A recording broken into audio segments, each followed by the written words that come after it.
Yo, peace, bro. It's Kimon Freeman, Angry Black Man in Therapy, representing We Act Radio. About to go live with a guest today, so give it just a moment to go on. We're here, about to be joined by DC Office of Planning.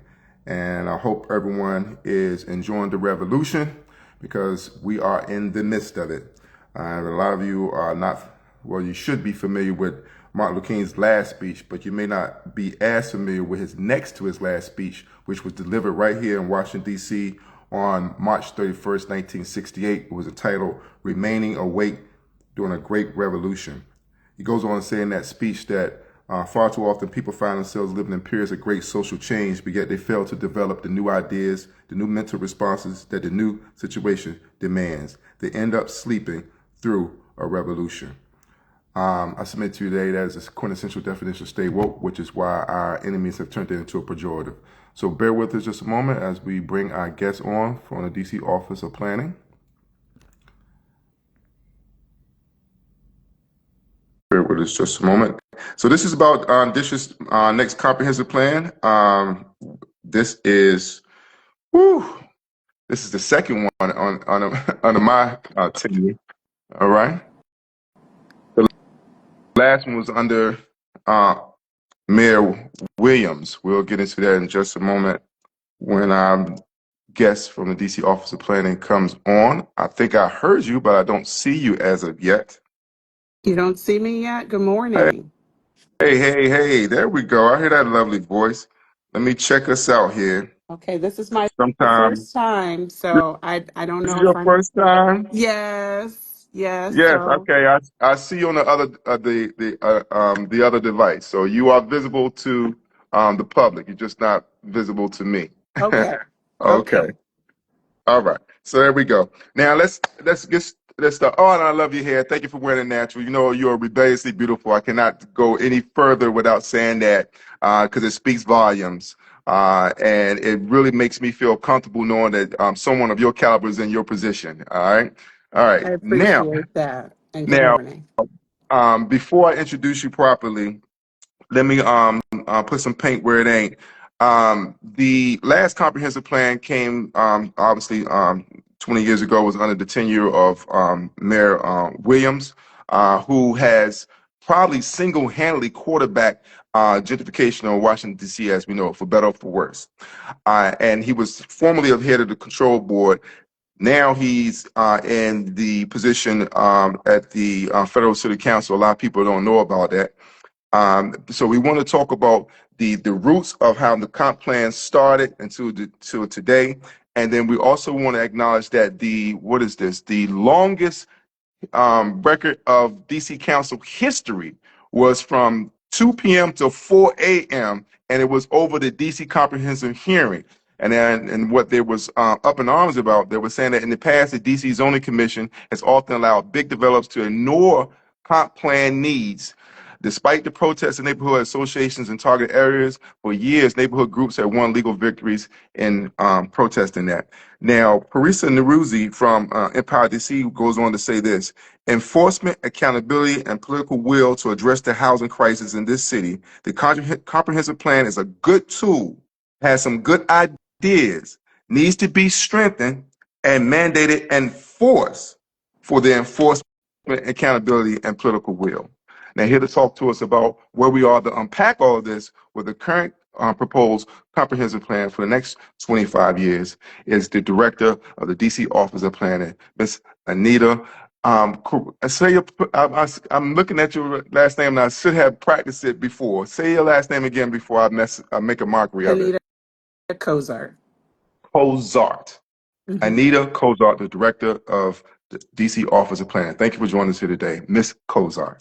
Glad to be here. Glad to be here. All right, the floor is yours. If you want to unpack that, I'm sorry that's a rough spot to start, but a lot of people want to know what did this mean for them? It's a bread and butter issue for them. How is this part of public input into public policy rather than public policy without public input? Understood. And appreciate being able to be here with you at a really important time as we think about kind of what's now and what's next.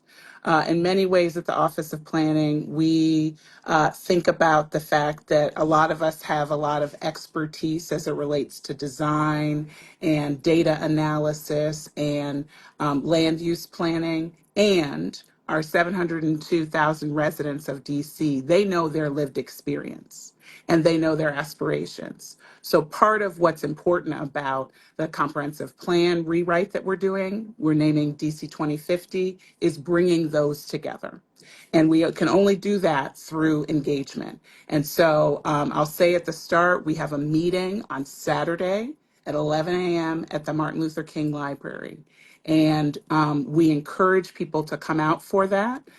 If you can, come by. The library is a beautiful place to be. You can stop Good. by and be with us for 5 or 10 minutes and get some information and share your point of view. You can stay with us for the whole 2 hours that we plan to be there.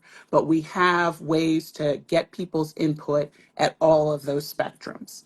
In addition, for those of you who really prefer to engage online, you can go to dc2050.com. And we have a survey that's active right now to talk about kind of the aspirations that people have for today and up until 2050. And what are the key topics that are most important to people? You talked about Ms. Norouzi sharing about housing. There's other topics that people are really concerned about related to access to goods and services in their communities, related to jobs. Certainly at this point in time, that's a acute concern, related to health, related to environment and climate. And we want to hear about all those issues because the comprehensive plan is fundamentally a land use plan, but land use is influenced by all of those issues. Well, and piggybacking on your quoting Ms. Parisa from Empower DC, she also said that it's a good plan, it's a good tool, has some good ideas, but it needs enforcement because we still have developers who may be not required to follow the rules that's in the comp plan. Has that been fundamentally changed or addressed? So one thing about our current comp plan, you mentioned that was originally adopted under the Williams administration. It has been amended a couple of times, most recently in 2021. One of the challenges that exists is that it is a long document and it has a lot of policies in it. Some of the policies are repetitive. Some of the policies don't provide enough clarity around what's expected. So you may read one part of the document that reinforces an issue and another part of the document that doesn't. And what we're attempting to do with this new comprehensive plan, DC 2050, is to really make sure that those policies are very clear and that the public understands, regardless of whether you're a developer, regardless of whether you're head of a civic association or you're a merchant, all of those people will have clarity around those. And clarity is a key part of accountability and transparency. Yes. And for clarity's sake, there is a lot of complaints about the standard of living in Washington, D.C. for a lot of people. We're leading in a long list of disparities. 2024 saw the highest rental increase, the DMV area saw the highest rental increase of any area in the nation in 2024. And we're saying that we're going to have even more residents, 100,000 more residents. We saw what happened in the city with the last additional 100,000 residents. So we're increasing the density. How is that not going to increase the cost of living? So part of the issue is about the supply. And DC, like many other cities, has not kept up with the supply of housing, both preserving existing housing and building additional housing. Both of those were not keeping up with the pace of household growth. People are forming families, multi-generational families, and our housing supply is just not does not have the capacity we need for that. So part of what we're looking at through land use is thinking about how do we get back on a trajectory of building and preserving more housing than we have been.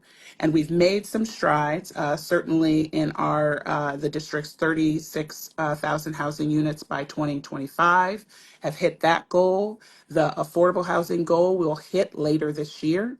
And a big part of that is moving forward from that goal, setting new goals for the future that recognize the constraints that people are feeling related to housing cost burden, which you mentioned, and really relating to the need for families to have housing that's affordable to them, meaning they're not spending more than a third of their income just on housing when they have all kinds of other expenses. So that's a big part of what we're talking about. And we do have, we are constrained by land, but we do have land where we could enhance that supply of housing at a modest level if you're thinking about an accessory dwelling unit, or at a higher level if you're thinking about multifamily housing. Yes. So you mentioned that this Saturday, tomorrow, Yep. MLK Library, 3 o'clock, you're offering the public to come out to join you to participate in the active survey. They can go to dc2050.com online if they're unable to attend. How long would that this opportunity to have participation in this active survey be available? So that I should know this, and I That's may all get right. a note reminding me what our deadline is. But certainly through the end of this month, and I believe it's through the end of next month as well. But it's online. We have it translated into other languages for those who have greater comfort with a language other than English. We also have a meeting. Where people can, with the same content that's going to be tomorrow at the Berry Farm Recreation Center on Tuesday at 6 p.m. And then lastly, we have a virtual option on Thursday, March 22nd. Or 27th, excuse me, 27th at 6 p.m. And that'll be via Zoom. And all of that information, you can sign up for it, get the Zoom link, get the addresses for those, again, at dc2050.com. And the Okay. survey is open through April 30th. April 30th. April Okay, 30th. that's quite some time. That's Yeah. quite some time. And I Give us a do month. want to, since you mentioned quite some time, I do want people to understand that putting together a rewrite, an entire rewrite of the comprehensive plan, is not something that happens in 3 or 6 months. We expect to kind of the end point of this is when we turn in our the comprehensive plan to the council, and that we expect to happen in June of 2027. Before that, we're going to be having sets of meetings throughout the district. We'll also be in all 8 wards. We'll also be popping up at some of your favorite festivals this summer to get people's input, meet people where they're at, where they're already going to be.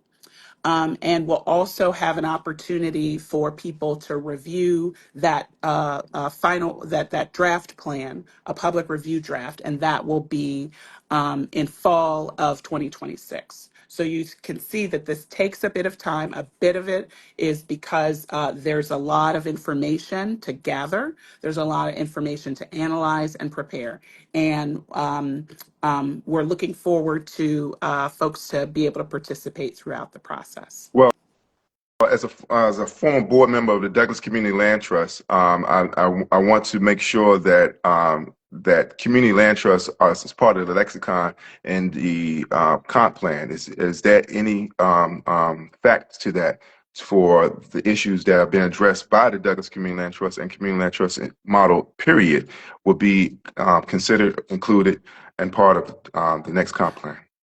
Certainly, I've been a part of briefings with the Douglas Community Land Trust, talking about how that fits in, not just to the comp plan, but can be active in some of the place-based plans going on. So that's certainly part of our vocabulary. And I imagine as we start digging deeper into housing policies, that that'll be a part of the conversation as well. Yeah, because 11th Street Bridge Park and the LISC organization declared portions of the area surrounding the Bridge Park construction and Acacia, and my building included, was declared a displacement free zone. And I was always mystified me that why isn't the entire city a displacement free zone? Why is this acceptable there, but it's not acceptable here? And that had to do a lot about us organizing for ourselves, advocating for ourselves, so that when the development came east of the river, they knew they had to make concessions.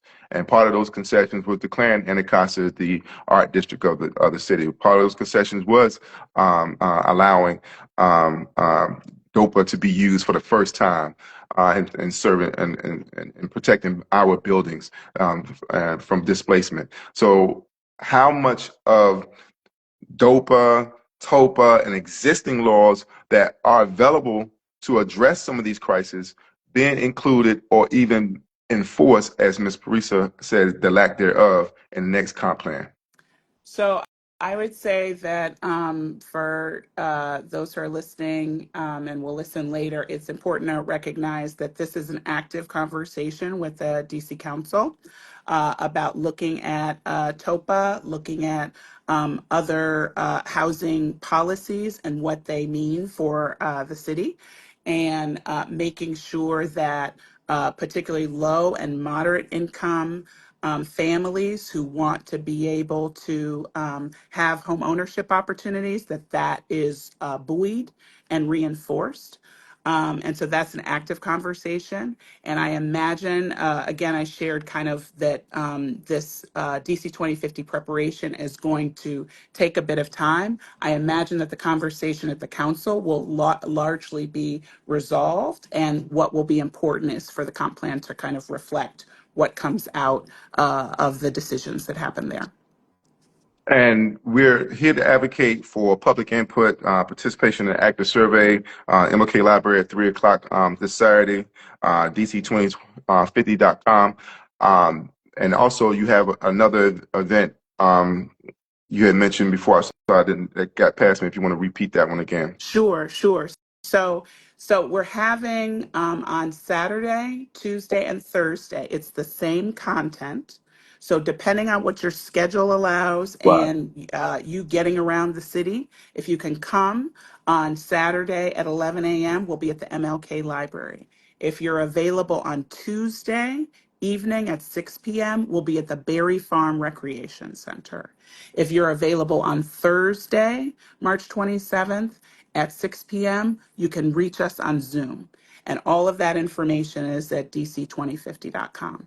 The one other thing I did want you to say, I'm glad you brought up the 11th Street Bridge Park and the efforts around community benefits and coalescing around what are the aspirations. That's exactly the kind of thing that we need to reflect in our planning efforts. The community coalesced around what are the priority sets of benefits, the thematic piece that you're talking about, art to go, like that is something that provides clear direction. So it gets back to what I was saying before about needing to have clarity of policies, clarity of ideas, clarity of vision. And this comprehensive plan rewrite gives us a chance to do just that. Right. Well, I would be remiss if I don't mention the fact that the Office of Racial Equity was honored to be part of the community portion of that. I was also there at the press conference introducing the community component of that input for the Racial Equity Action Plan with the mayor in attendance. But we have yet to see the goals of the Office of Racial Equity implemented. It's still very much a great ideas, as Ms. Parisa said. I know good ideas, some good tools, but it still hasn't elevated from being a paper tiger as of yet. Where is it where the rubber meets the road, and what do you need? What does the Office of Planning need to ensure that some of the goals of the comprehensive plan are met? Do we need So to I'm glad. advocate the council? Does the federal city council have a role in this? Does Greater Washington have a role in this? Where's the rubber meets the road where you need us to support? So I think one thing that's important, and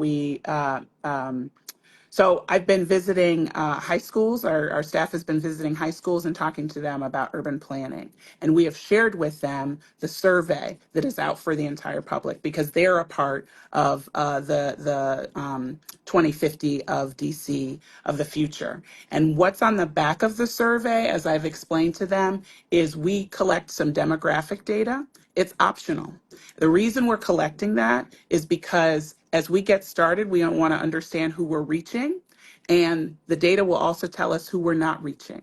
And what we'll need, once we know who we're not reaching, we'll need help figuring out what's the best way for us to reach people, to continue to build trust, to continue to build relationships. And so that is an ask that we have. I think the other asks is if you see tools, if you see, and Ms. Norouzi has been great about this, sharing with us tools, sharing with us other resources and other individuals who have ideas that we could potentially look to implement. If you know of those things, send those to us. Share those with us so that we can consider how to incorporate them into DC 2050. So I think that's the ask. And just please also, if you, as we go along in this process, um, let us know if we're really meeting and effectively communicating about what the options are, what are the opportunities for the public to influence this. We want to hear that as well.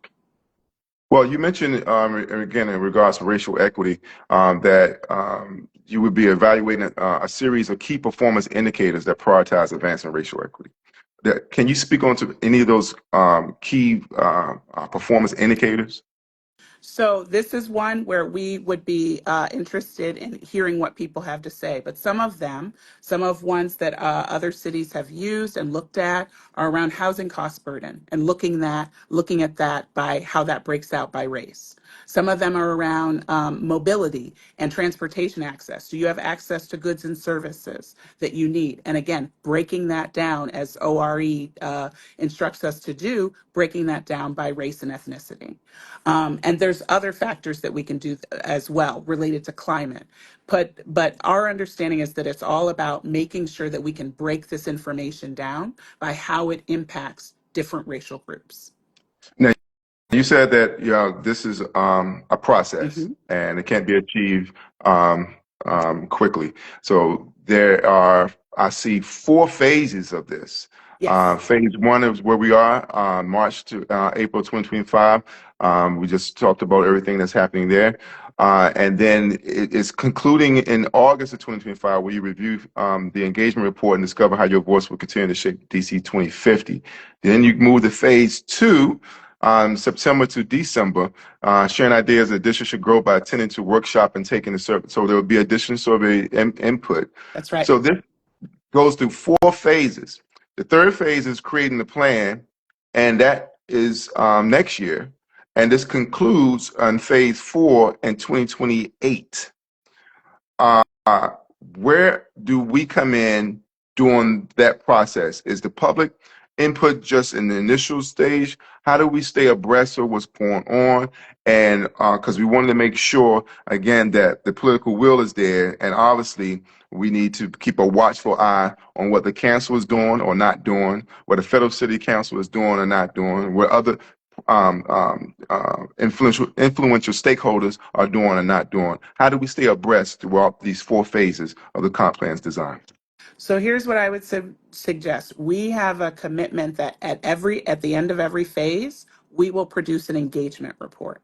That engagement report says the sets of engagements that we've had, the times that we've talked with the community about this, and it'll include what happened, what was the focus. If it's define our vision, you're going to get results of the vision survey, and what people thought were priorities, right? In the Explore Possible Futures, we're going to look at the different ways that we can accommodate growth, and we're going to talk about and report at the end of that what people had to say. Was their reaction? What were the strong opinions? What were the points of view of consensus, right? And so at the end of that, at the end of Create Our Plan, we'll have an engagement report again. Largely, the focus of that Create a Plan is the reviewing the draft plan that we'll put out for public review. And I know that some in the amendment process, some groups they had reading groups together where one person would take 10 pages of the document, another person would take other pages, and they did kind of a book club together and put their comments together and shared information together. So that's the kind of thing that we're talking about. In phase 4, you talked about the council. That's where the council is going to have roundtables and discussions. We'll see if there is marathon level as they were for the last one, as you Right. mentioned before. But that's the place where there'll be additional opportunities for people to weigh in. So all along the way, you'll have that information. Additionally, we encourage people to sign up for our newsletter, because that's when we're going to announce the sets of meetings that OP will host or meetings that OP will attend. And the newsletter. All right, there we go. Yeah. We need a literate community, informed community. Again, we're joined here by Anita Cozart, the director of DC Office of Planning. Such an honor to have you here with us. One of my favorite directors of in Washington D.C. I That's not saying appreciate a lot, but you still that. nevertheless it's very true. Um, so before we get out of here, we have to address the elephant in Okay. the room. Okay, they've often said that when man plans, God laughs, right? So I think the devil might be cracking up, rolling on the floor right now because we have a Trump regime, and we have many of our leaders capitulating to the whims of this man. How is his presence directly threatening the scope and ideas you're trying to achieve with the comp plan going forward? So first, I want to acknowledge, because there are 37,000 people who work for DC government who are representing, hundreds of thousands more people because of their families, that we are all working every day, and we are all trying to figure out how to continue to provide services to DC residents. And it is in many ways it's difficult. It's very, very difficult. And it's difficult on a personal level, it's difficult on a professional level when when we've made plans, and we've shown that, one, we're accountable to district residents. We are available to district residents, and we have, kind of threats to well-being. It's very, very difficult. So that's the first thing I want to acknowledge. The second thing I want to acknowledge is that we are resilient. Okay. And we're going to continue what we need for DC 2050 and all of the other things that are going on. Is we're going to continue to engage the resiliency and the creativity. If this is not, I am a transplant to DC. Okay. I've been here 22 years, but I'm a transplant. And one thing I know is that this is a creative place. Okay. And the creativity and the resilience is what's going to get us through. And the resolve, frankly, is what's going to get us through. So those are three things that our team has here at OP, and I know others in district government have those three things. And resilience, creativity, and resolve is what is going to lead us through these times. I love that. I'm going to quote you on that: creativity, resilience, and Yeah. resolve. Yes. All right. Now, these thoughts are not that do not reflect Anita Kozar or the DC Office of Planning or anyone in the DC government, because we want her to stay in this position that we need her so desperately to maintain. These are the words from Martin Luther King. He said, "We must recognize that we can't solve our problems now until there's a radical redistribution of economic and political power. This means a revolution of values and other things. We see now that the evils of racism, economic exploitation, and militarism are all tied together. You can't really get rid of one without getting rid of the other. The whole structure of American life must be changed. America is a hypocritical nation, and we must put our own house in order." That is Martin Luther King. If DC is truly going to rise to the occasion of being a sanctuary city, the capital of a nation that we are clearly in uh, disagreement with, with the current national political climate, I think the comprehensive plan should reflect that difference. I think that we have an opportunity to actually do things a bit different, make this work for everyone. When we say all 8 wars, that should include everyone in every single war. And I think that I have a little bit more confidence, a little bit more hope, knowing that Anita Kozar is the head of DC Office of Planning, because we clearly have someone who's invested, and she has brought the creativity, the resilience, and the resolve to rise to the occasion. Ms. Anita Kozar, I leave the floor over to you for any closing thoughts. And I want to remind everyone that Martin Luther King Library, 3 p.m. on Saturday, is the first of many, and you can follow at dc2050.com. If you plan on being here in 2050, I do plan to be here. I'll still be younger than Congresswoman Eleanor Holmes Norton in 2050, so I definitely plan to be here. And if you plan to be here, this is what you need to do. The floor is yours, Miss Anita. I thank you so much, Kimon, for this time, and thank your listeners for being a part of this. Just want to remind folks, it's 11 a.m. tomorrow at MLK Library. Please Is it 11 check out a.m., DC. not 3 p.m.? 11 Oh, a.m. 11 right. a.m. Yes, 11 a.m. tomorrow. Okay, that's And where I get that so, 3 o'clock. yes, yes. I'm sure the library has a lot of great things going on at 3 o'clock, but it's not the comprehensive plan. Okay. So I do want everybody, please do sign up for our newsletter at dc2050.com. We will be judicious. We will not email you every week. Trust and believe. We will email you at a reasonable time frame. You can also follow us on Instagram, where we'll share those updates if that's the way you want to get your information. And I just appreciate, I have to say, the other day I was at the DuPont Underground Oh, looking at an great exhibit venue. that it's a great venue. It's a great venue. It was my first time, and so it was really exciting. And I went there, and I was talking about some of the work we've been doing downtown, and I mentioned that we were going to start a rewrite of the comprehensive plan, and to my delight, people clapped and hooted, and they were excited. So I want to have that excitement go forward, because this is it takes a bit of time. So let's continue to sustain that energy. So thank you again. I would love to come back again. I'm much less nervous about Instagram lives after Ah, this first one, so I'll be happy to come back again if you'll have me. absolutely. You're welcome anytime. And since we got 4 phases, I think we have quite a few more opportunities to address this along the way to give us some updates. How about That that? sounds terrific. And all right, ladies and gentlemen, boys and girls, brothers and sisters, friends and enemies, this has been Kimon Freeman representing We Act Radio. And I had the dubious distinction of giving Mr. Manberry his last interview.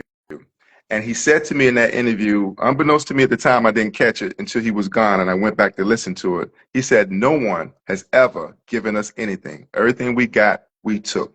So please do something and take this opportunity to have your input into designing a comprehensive plan for 2050 and support the work at the DC Office of Planning under the leadership of Ms. Anita Kozar. Until next time, stay safe, stay strong, stay woke. Peace."